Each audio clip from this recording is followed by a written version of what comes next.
পৰা আহিছে ভকতে ভাগৱতৰ বাণী আমি কি মতে ইয়াতে ঘোষণা কৰি তথ্য আমাৰ কথা খাইছে ইয়াতে ভকত আদৰণি ইয়াতে জনোৱা হৈছে সেইভাবে আপোনালোক ভকত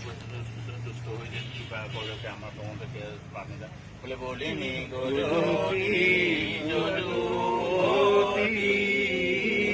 ৰাম ৰাম ৰাম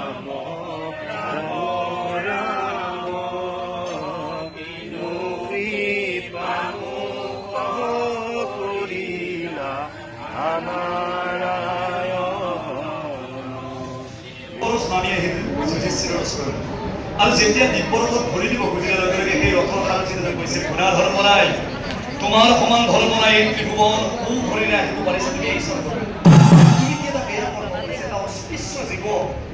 যিটো জীৱই নেকি চুৱাপাত চেলেকি থাকে সেই কুকুৰক তুমি স্বৰ্গত লৈ আহিছা পৃথিৱীখনত তুমি আৰু জীৱ জন্তু দেখা নাপালা যেতিয়া তাচ্ছল্যবোৰত সেই ৰথৰ সাৰথীজনে কৈছিল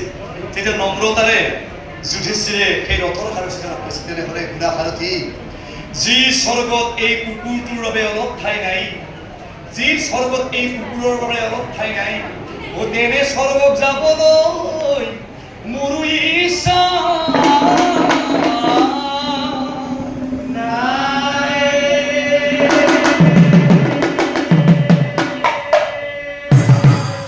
যি স্বৰ্গত কুকুৰৰ বাবে অলপ ঠাই নাই তেনে স্বৰ্গক যাবলৈ মোৰ ইচ্ছা নাই বুলি কোৱাৰ লগে লগে সেই কুকুৰটো তাৰ অন্তৰ্ধান হৈ গ'ল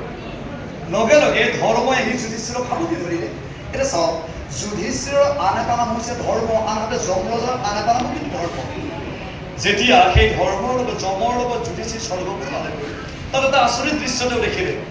এইটো দেখিলে যে সোণৰ সিংহাসনত বীৰদৰ্পে ৰজা হৈ বহি আছে দুৰ্যোধন আচৰিত হৈ গ'ল লগে লগে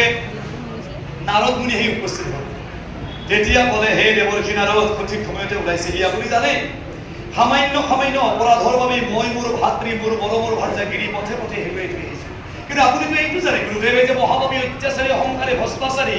এই দুৰ্যোধনে ইমান পাপ